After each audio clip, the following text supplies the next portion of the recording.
Bismillahirrahmanirrahim. Assalamualaikum warahmatullahi wabarakatuh.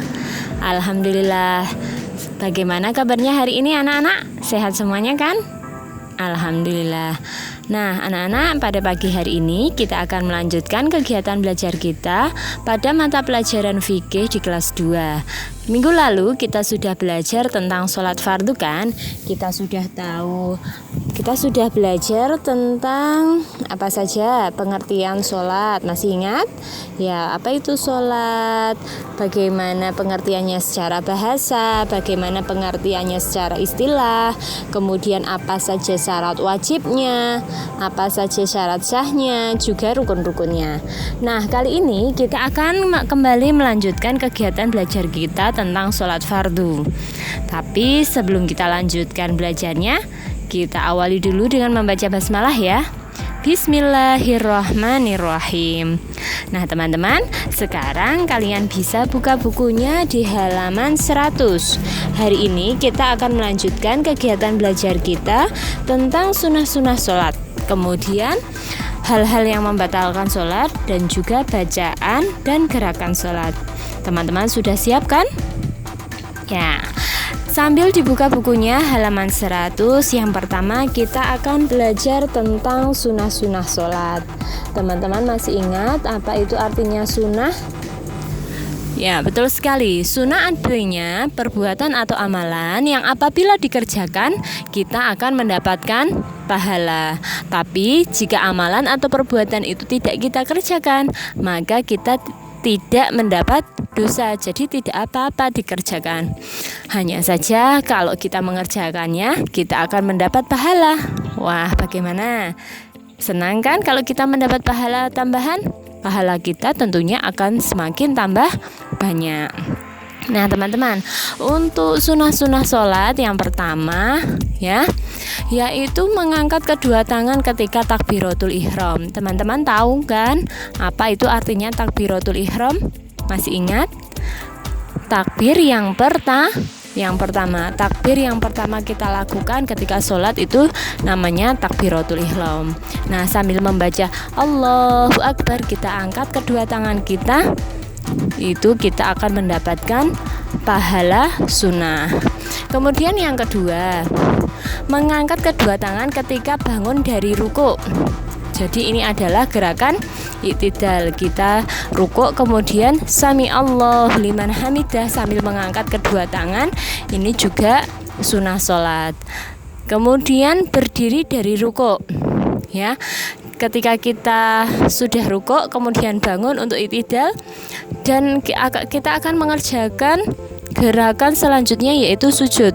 Nah kita mengangkat kedua tangan kita, itu juga pahala sunnah. Kemudian yang ketiga, mengangkat tangan ketika kita berdiri dari tasyahud awal. Untuk sholat yang jumlah rakaatnya 4 dan 3 ya, biasanya kan kita ada tasyahud awal dan tasyahud akhir. Nah setelah kita mengerjakan 2 rakaat, kemudian kita sampai pada tasyahud awal, kita berdiri lagi untuk melanjutkan rakaat selanjutnya. Kita mengangkat kedua tangan kita, ini juga ada pahala sunnahnya. Kemudian yang ketiga, sunnah dalam sholat yaitu ketika kita bersedekap ketika berdiri. Nah jelas ya, ketika kita pada gerakan berdiri di setiap sholat kita bersedekap, itu juga ada pahala sunnahnya. Yang keempat, mengarahkan pandangan ke arah tempat sujud. Jadi kita tidak boleh melihat ke kanan, tidak boleh melihat ke kiri. Meskipun hanya melirik tidak boleh ya. Pandangan mata itu ke arah tempat sujud. Tempat sujudnya di mana? Di bawah ya, kita berarti melihatnya ke arah bawah. Kemudian untuk yang kelima, bertasbih ketika rukuk dan sujud. Nah, ketika kita rukuk dan sujud kita akan membaca Subhana Rabbiyal Azimi wa bihamdih atau Subhana Rabbiyal A'la wa bihamdih. Ini juga ada pahala sunnahnya. Untuk yang keenam adalah membaca doa ketika duduk di antara 2 sujud. Bagaimana bunyinya duduk di antara 2 sujud?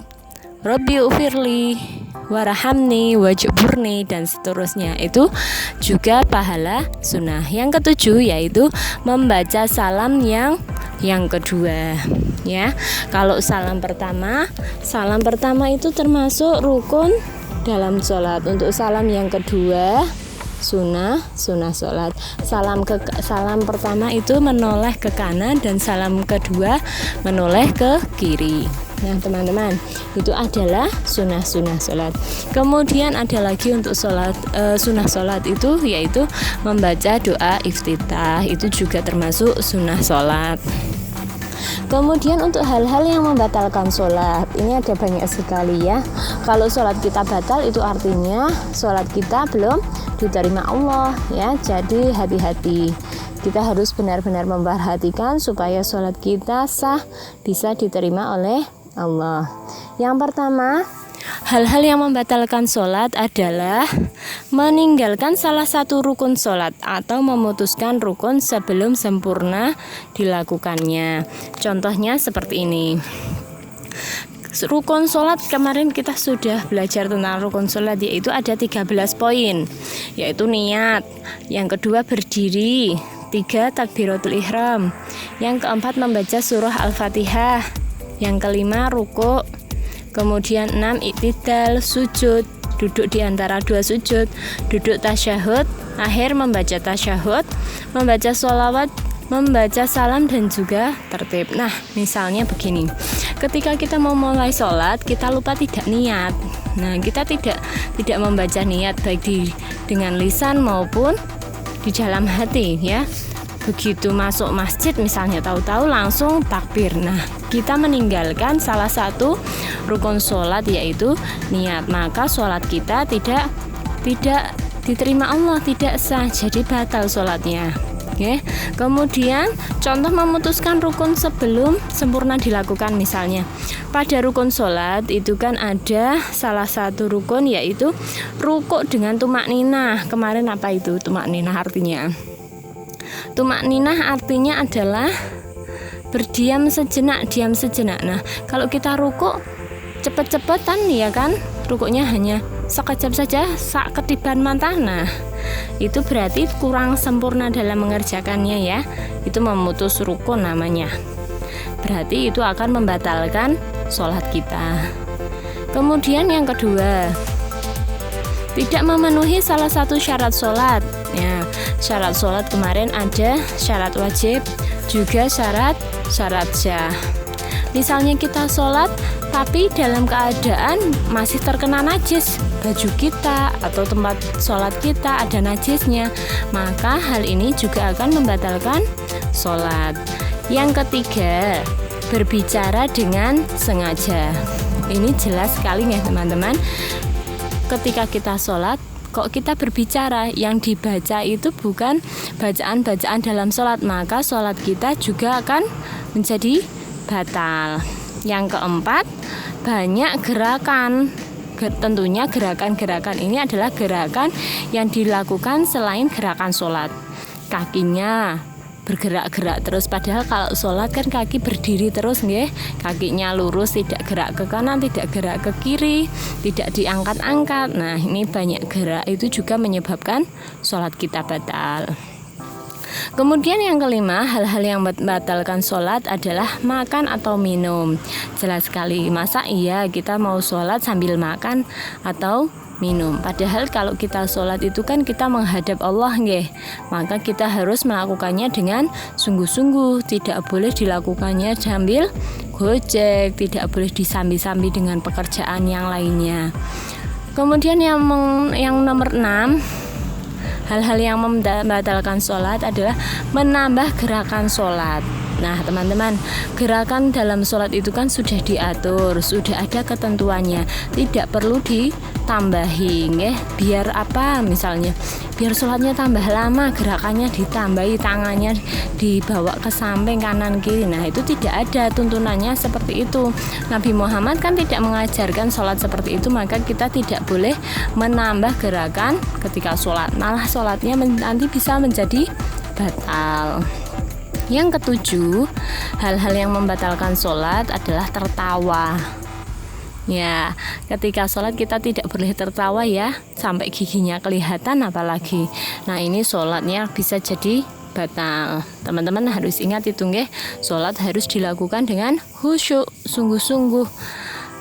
Kemudian nomor 8, kalau kita mendahului imam sebanyak 2 rukun, jadi ada 2 rukun sholat yang dikerjakan mendahului imam, itu juga membatalkan sholat. Yang namanya makmum ini khususnya yang namanya makmum adalah mengikuti gerakan imam. Jika makmumnya belum takbir, maka kita tidak takbir dulu. Tapi kalau imamnya sudah rukuk, misalnya Allahu Akbar, imamnya rukuk, maka kita harus segera mengikuti gerakannya, yaitu segera mengikuti gerakan rukuk. Nanti kalau imamnya sujud, ya kita harus segera mengikuti imamnya. Yang ke-9, hal-hal yang membatalkan sholat adalah keluar dari agama Islam, yang disebut dengan murtad. Jadi orang yang murtad adalah orang yang keluar dari agama Islam. Jelas itu sholatnya menjadi batal. Sampai di sini teman-teman paham? Jika nanti masih ada yang bingung atau penjelasan dari Bu Guru terlalu cepat, boleh ditanyakan ya, boleh via WA atau boleh juga via telepon. Sekarang kita lanjutkan, sambil disimak bukunya halaman 101. Di sana terdapat bacaan dan gerakan sholat. Gerakan sholat yang pertama yaitu kita harus berdiri dulu jika mampu, kan kita sudah diberi badan yang sehat, kaki yang kuat, badannya kuat, maka kita harus bersyukur pada Allah dengan cara melaksanakan sholat dengan berdiri tegak, yaitu menghadap ke arah kiblat. Kalau dari Indonesia kiblatnya menghadap ke barat rata-rata. Jadi kita menghadapnya ke arah kiblat. Dari segala penjuru dunia pun kita harus nanti mencari arah kiblatnya kemana. Nah, ini berdiri menghadap kiblat, gerakan yang pertama. Berdiri tegak. Sudah berdiri, kemudian kita lanjutkan dengan membaca niat. Nah, karena kita belajarnya adalah tentang sholat fardu, maka niat yang dibaca adalah niat sholat yang hendak dikerjakan. Misalnya pagi hari jam 4 kita mau melaksanakan sholat subuh, maka niat yang dibaca adalah usolli fardhu subhi rakaataini mustaqbilal qiblati adaan. Kalau kita sebagai makmum ya, makmuman lillahi ta'ala. Kalau kita sebagai imam nanti bunyinya adaan makmuman lillahi ta'ala. Kalau kita mengerjakannya sholat duhur, maka juga niatnya berbunyi usolli fardhu duhri arba'a rakaati mustaqbilal qiblati dan seterusnya. Kalau yang dibaca sholat maghrib, maka kita tentunya akan mengerjakan sholat maghrib. Begitu teman-teman. Nah, kemudian yang ketiga, setelah membaca niat, kita angkat tangan kita dengan membaca Allahu Akbar. Kita lakukan apa itu? Takbiratul ihram, takbir yang pertama. Takbiratul ihram dengan membaca Allahu Akbar. Setelah takbir, tangan bersedekap dibawa ke atas perut kita. Tidak boleh terlalu bawah, tidak juga terlalu atas, Kemudian setelah bersedekap, kita disunahkan untuk membaca doa iftitah. Bisa kan doa iftitah yang diajarkan kabira walhamdulillahi katsira wa subhanallahi bukratan wa asila dan seterusnya. Boleh juga dengan Allahumma ba'id baini juga boleh. Kemudian setelah kita membaca doa iftitah, yang kelima adalah membaca surah Al-Fatihah. Membaca surah Al-Fatihah ini termasuk rukun sholat. Jadi kalau kita sholat tidak membaca surah Al-Fatihah, maka sholat kita tidak sah, tidak boleh, nanti batal, tidak boleh. Kalau sholatnya sholat duhur, maka surah Al-Fatihahnya juga dibaca 4 kali, karena surah Al-Fatihah dibaca setiap rakaat sholat. Begitu teman-teman. Kemudian yang selanjutnya, setelah membaca surah Al-Fatihah, kita disunahkan untuk membaca surah pendek. Salah satu surah pendek yang ada di dalam Al-Quran ataupun potongan ayat yang ada di dalam Al-Quran. Kemudian jika sudah selesai membaca surah pendek atau ayat Al-Quran, Gerakan yang selanjutnya adalah ruku. Sambil membaca Allahu Akbar, angkat kedua tangan, kemudian kita ruku. Membaca ruku, saat ruku kita membaca apa? Bacaan ruku bagaimana bunyinya? Subhana rabbiyal azimi wa bihamdi.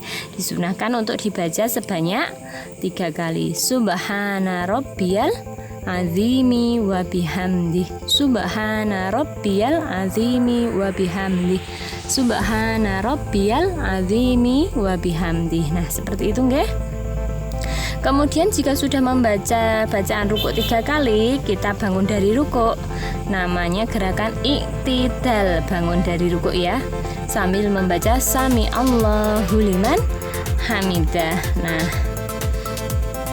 setelah membaca Sami Allahu liman hamidah, kita berdiri sejenak sambil membaca Rabbana lakal hamdu mil'us samawati wa mil'ul ardi wa mil'u ma syi'ta min syai'im ba'du. Nah, itu bacaan ketika berdiri sesudah ruku. Bacaan berdiri sesudah ruku Sami Allahu liman hamidah dilanjutkan Rabbana lakal hamdu mil'us samawati wa mil'ul ardi wa mil'u ma syi'ta min syai'im ba'du. Nanti teman-teman hafalkan lagi ya doa-doa atau bacaan-bacaan dalam gerakan sholat sedikit-sedikit tidak apa. Misalnya ada yang belum hafal, berarti kita harus belajar untuk menghafalkannya. Kemudian yang ke-9, gerakan yang dilakukan dalam sholat adalah sujud. Dalam satu rakaat kita melakukan sujud sebanyak 2 kali. Sujud yang pertama, kemudian Allahu Akbar, bangun dari sujud, kita duduk di antara 2 sujud. Setelah itu sujud lagi. Jadi dalam satu rakaat kita sujud sebanyak 2 kali. Ketika sujud kita membaca Subhana rabbiyal a'la wa bihamdi.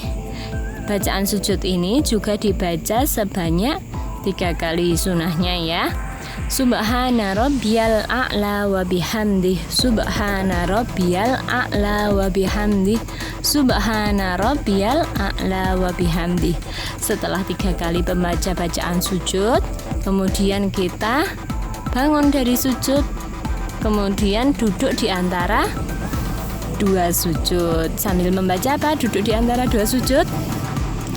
Rabbighfirli warhamni wajburni warfa'ni warzuqni wahdini wa'afini wa'fu anni. Ya, sekali lagi kita baca Rabbighfirli warhamni wajburni warfa'ni warzuqni wahdini wa'afini wa'fu anni. Nah, kemudian setelah duduk di antara 2 sujud, jika kita berada di rakaat yang kedua, maka kita melakukan tasyahud awal dengan membaca bacaan tasyahud. Bagaimana bacaan tasyahud?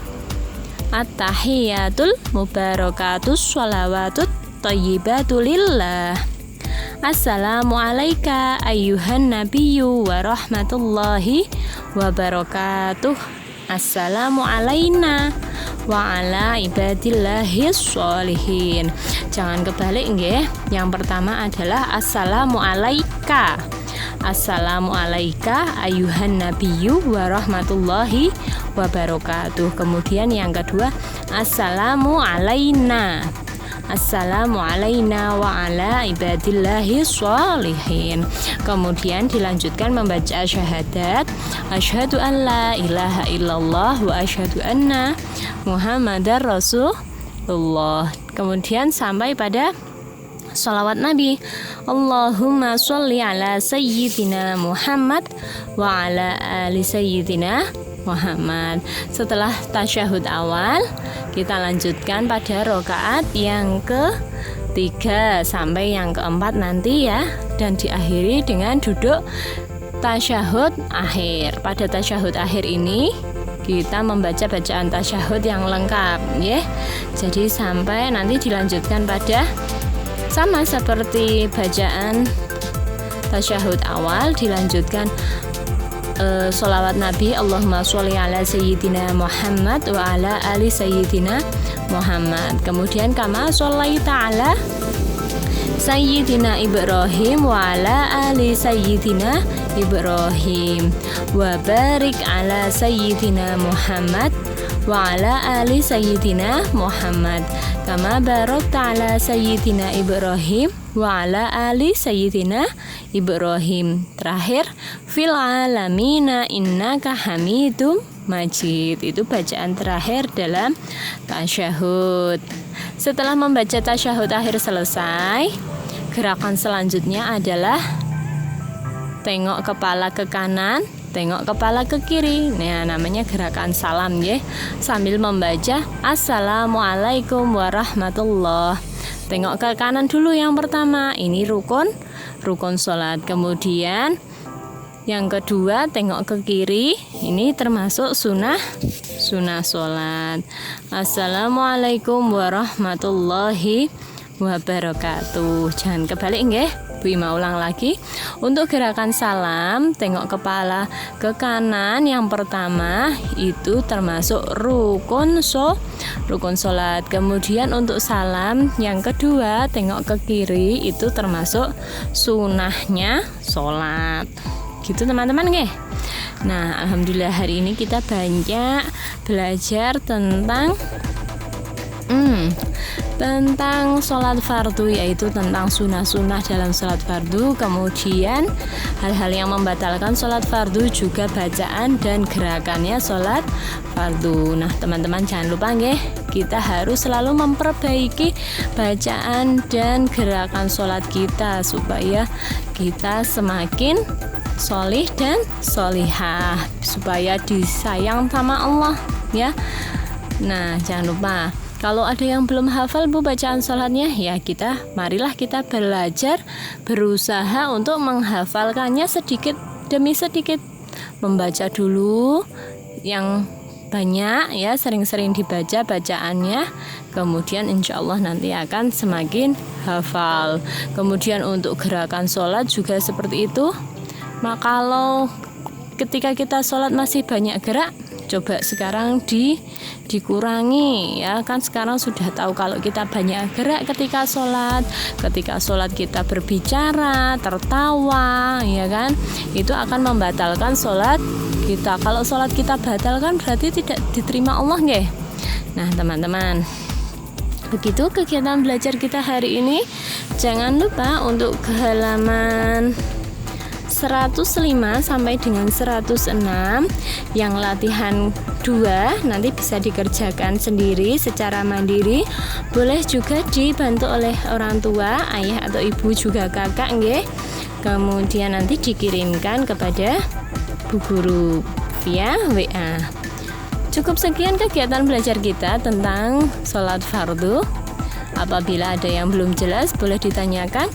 Apabila Bu Ima ada kekurangan mohon dimaafkan. Wabillahi taufik wal hidayah. Wassalamualaikum warahmatullahi wabarakatuh.